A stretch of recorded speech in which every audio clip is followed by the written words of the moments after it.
오늘은 유압사이드 장착 작업을 소개드립니다. 제 채널을 살펴보니 유압사이드 보수 작업기만 있었지 전체 작업기는 빠져 있더라고요. 지금 보시는 유압사이드 브라켓 구성품들은 국산 제품 DS킷을 주문해서 준비했습니다. 예전 제 차는 브라켓을 커스텀해서 만들어 사용했었는데 요새는 이렇게 젠쿱 전용 완제품으로 브라켓을 판매하는 곳이 있어가지고 작업 시간을 많이 줄일 수 있습니다. 브라켓 구성품들의 완전 조립을 위해 가접을 시작합니다. 저기 보이는 걸쳐져 있는 볼트는 용접 시 열에 의한 볼트 구멍 변형을 막기 위해서 박아놨고요. 반대쪽도 돌려서 틀어지거나 변형이 되지 않도록 두세 포인트 정도 찍어주고, 가접을 끝내고 원피스가 된 브라켓을 단단히 고정하고 완전 용접을 시작합니다. 브라켓 제품 사용으로 재단 작업이 없으니 편하네요. 이제 본격적으로 용접에 들어갑니다. 유압 사이드 브레이크는 드리프트 시에 전반적으로 사용하는 파츠입니다. 그래서 캘리퍼에 스트레스와 부하를 많이 받을 수밖에 없게 되지요. 때문에 이 브라켓 용접 작업을 신경 써가지고 꼼꼼하고 튼튼하게 마감해줘야 합니다. 이번엔 뒤집어서 양쪽으로 용접을 지져주고 있습니다.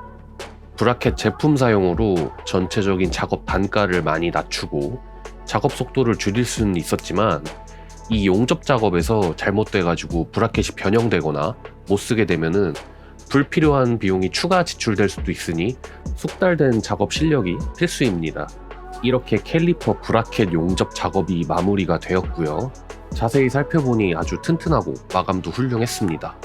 반대쪽도 동일하게 용접을 해줬습니다. 체크해보니 문제없이 잘 지져졌네요. 그래도 혹시 모를 변형이나 열먹음 현상이 있는지 이리저리 한번 둘러봅니다. 유압 사이드가 우리나라에서 초창기 보급이 시작될 때쯤엔 이런 실수가 많았기에 두 번, 세 번 꼼꼼히 보는 것이 습관처럼 되었죠. 여튼 결과물은 합격점이고 추후 부식을 방지하기 위해서 방청 작업을 해줍니다. 착색제나 락카 등등 표면에 잘 경화되는 제품이라면 어떤 걸 사용해도 됩니다. 꼼꼼하게 빈 공간 없이 도포를 해주고 자연 건조시킨 후에 열 처리도 병행해 줬습니다. 보이는 파츠는 아니지만 보기에도 깔끔하고요. 브라켓 조립을 모두 끝내고 유압 사이드 캘리퍼에 물릴 브레이크 오일 라인도 걸리적거리는 부분은 자르고 깔끔하게 가공을 해뒀습니다. 이제 실내로 넘어가서 다음 작업을 이어갑니다. 기존에 차주분이 사용하고 계시던 순정 사이드 브레이크 연장 킷을 해체합니다. 과거에 많이들 쓰시던 연장 킷을 참 오랜만에 보게 되었네요. 이어서 센터 콘솔 분해를 시작합니다. 사이드 레버 밑쪽에 커버를 열어주고 기어봉 내장재도 힘을 줘 뜯어서 분해합니다. 기어봉은 나사 풀듯이 돌려주면 간편하게 분해를 할 수 있습니다. 기어봉 내장재를 드러낸 곳에 센터 콘솔을 잡고 있는 나사가 드러납니다. 전동 드릴을 이용해서 두 군데 간단하게 풀어주고요. 오디오 양 사이드 밑으로 커버를 힘을 줘서 빼주면 센터 콘솔 앞부분을 잡아주는 나사가 하나씩 더 있습니다. 다음으로는 센터 콘솔 박스를 열어 바닥을 보면 두 개의 볼트가 물려 있습니다. 전부 풀어줬다면 힘을 줘서 들어 올리면 이렇게 통째로 분해가 됩니다. 사이드 레버를 기준으로 위치를 잘 맞춰서 빼주면 센터 콘솔 내장재 분해가 마무리됩니다. 이제 사이드 브레이크 케이블을 느슨하게 풀어주고요.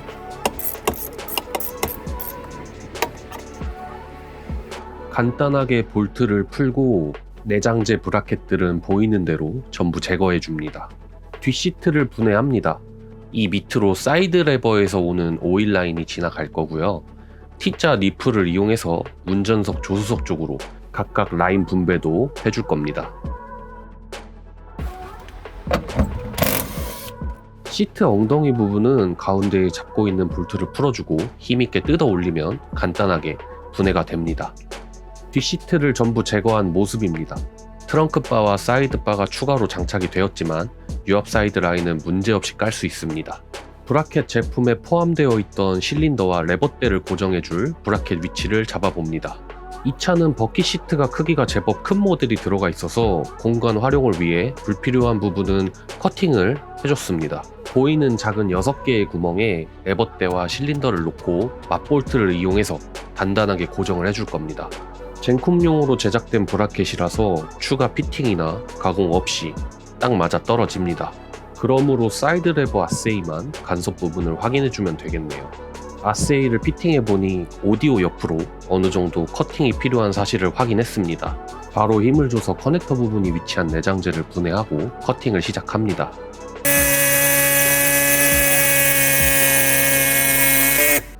에어톱을 이용해서 최대한 깔끔하게 재단을 해줬습니다. 기존의 내장재도 이상 없이 조립이 되는 걸 확인했고요. 레버대를 다시 피팅해보니 시트와 와이퍼 레버의 간섭 없이 딱 적당한 위치에 자리 잡게 되었습니다. 이제 바로 브라켓을 용접으로 고정을 시작합니다.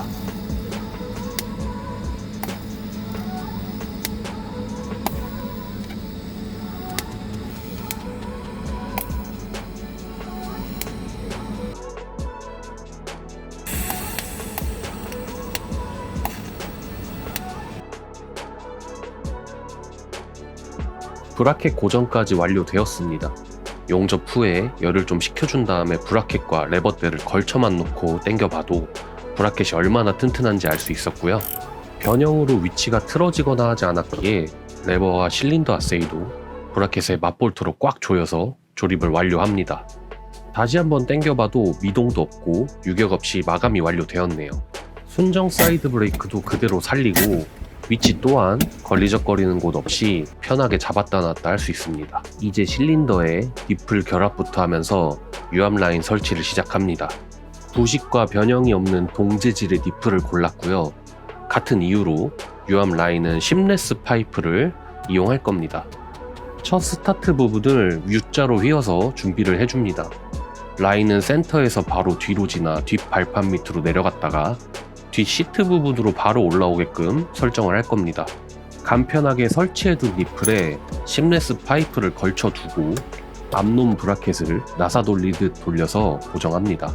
실린더 부분이 이 때문에 약간 공간이 부풀었지만 여전히 순정 사이드 브레이크 조작 공간은 널널합니다. 아까 설명드린 경로대로 1차 유압 라인을 잘 깔았습니다. 이제 운전석과 조수석 라인 분배를 위해 중간에 T자 니플을 이용해서 분배를 시작합니다. 실린더에 파이프를 설치해줄 때와 똑같이 조여주면 간단히 완료가 되고요. 휠 하우스에서 아까 가공해둔 캘리퍼와 만날 브레이크 오일 라인을 실내로 넣어줍니다. 실내에서는 심레스 파이프를 따라 브레이크 오일이 이동하고 휠 하우스에서는 이 브레이크 호스가 제 역할을 해줄 겁니다. 라인 위치를 잡아주기 위해 끝단을 잘 배치합니다. 그 후에 심레스 파이프를 길이와 각도를 맞춰서 구부려주고 절단해주면 됩니다. 절단은 이 커팅기를 이용하면 끝단이 씹히지 않고 깔끔하게 절단할 수 있습니다. 파이프 가공이 완료되었으면 T자와 브레이크 호스의 양쪽을 각각 연결해 줍니다. 오일이 새지 않게 꽉 조여줬습니다. 반대쪽도 동일하게 작업하고 실내 라인 설치를 모두 끝낸 모습입니다. 이 부분은 깔끔하게 가려질 거고요. 이제 센터 콘솔 커팅을 해줍니다. 커팅한 내장재 조립으로 실내 작업 마무리 단계에 들어갑니다.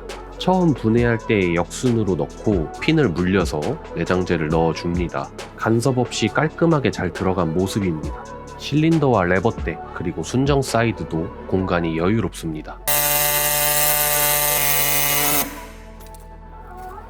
마지막으로 기어봉 내장재까지 덮어서 내장재 위치는 모두 원상태로 돌아옵니다.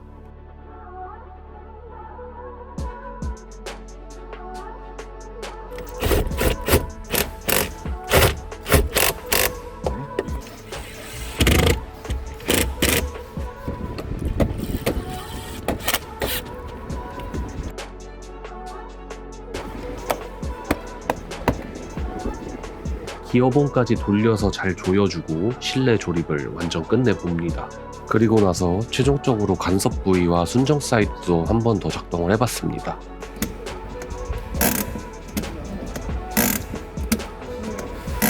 이제 실내에서 나와서 캘리퍼 설치에 돌입합니다. 휠은 빼주고 나서 리어 브레이크 캘리퍼를 먼저 분해하고요. 디스크를 망치로 쳐서 꺼내준 뒤에 허브를 탈착하기 위해 센터 너트를 분해합니다. 바로 허브를 통째로 빼주고 나서 사이드 슈 서포터 아세이까지 탈착합니다.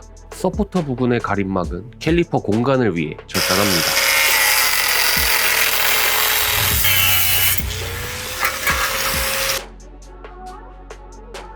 분해하다 보니 등속에 부식이 상당했습니다. 여분이 있어서 어차피 분해한 김에 기존의 등속은 제거하고 좀 더 깨끗한 등속으로 교체해줬습니다. 추가 공임도 없어서 나이스고요. 다음으로 처음에 만들어둔 캘리퍼 브라켓을 조립합니다. 순정 너클에 딱 맞게 끼워주고 분해했던 역순으로 나머지 부속들을 조립하면 간단하게 끝이 납니다. 조립하는 과정을 보시면 아까 사이드슈 서포터 주변을 왜 잘라냈는지 이해가 되실 겁니다. 왼쪽으로 빼꼼 튀어나온 캘리퍼 브라켓이 보이시죠? 부식이 심한 기존의 볼트들도 새 볼트로 교체해서 조여줬습니다.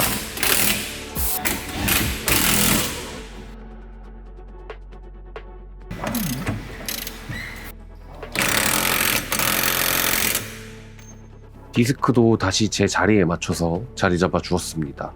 부식된 피스도 다른 녀석으로 다시 조여줬고요. 이제 유압 사이드 캘리퍼를 브라켓과 결합하여 디스크에 안착시켜 봅니다. 볼트 2개만 걸어주면 간단하고 튼튼하게 장착이 됩니다.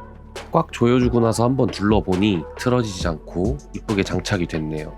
핀을 삽입하고 브레이크 패드를 넣어줍니다.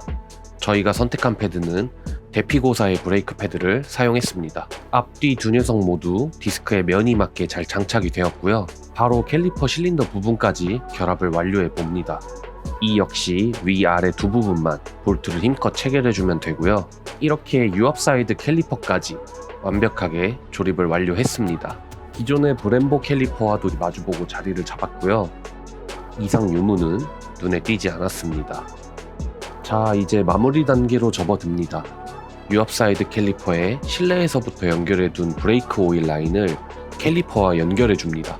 연결해주고 나서 이렇게 텐션이 생기는데 드리프트 시에 타이어가 터지면서 타이어 코가 이 호스를 감아서 호스 파손이 생길 수 있기 때문에 안쪽으로 케이블 타이를 이용해서 단단하게 고정해줬습니다. 반대편도 동일하게 작업을 모두 끝내줬고요. 이렇게 장착이 마무리가 되었습니다. 이제 오일을 채우고 유압 사이드 작동을 위해 에어백에 들어갑니다.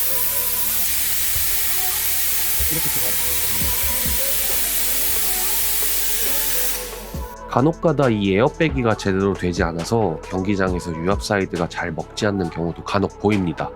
때문에 집중해서 에어백이를 진행해 줬습니다. 뒷시트까지 원래대로 조립해주면 유압 사이드 브레이크 작업이 완전 끝이 납니다. 테스트를 해보니 레버대의 앞도 적정하게 잘 걸리고 행정거리 또한 적당해서 결과물이 아주 잘 나왔습니다. 유압 사이드가 가격대가 어느 정도 있고 작업 난이도도 꽤 까다로운 튜닝 품목이었지만 이제 이렇게 가격대도 좀 내려오고 작업이 점차 쉬워지는 추세입니다.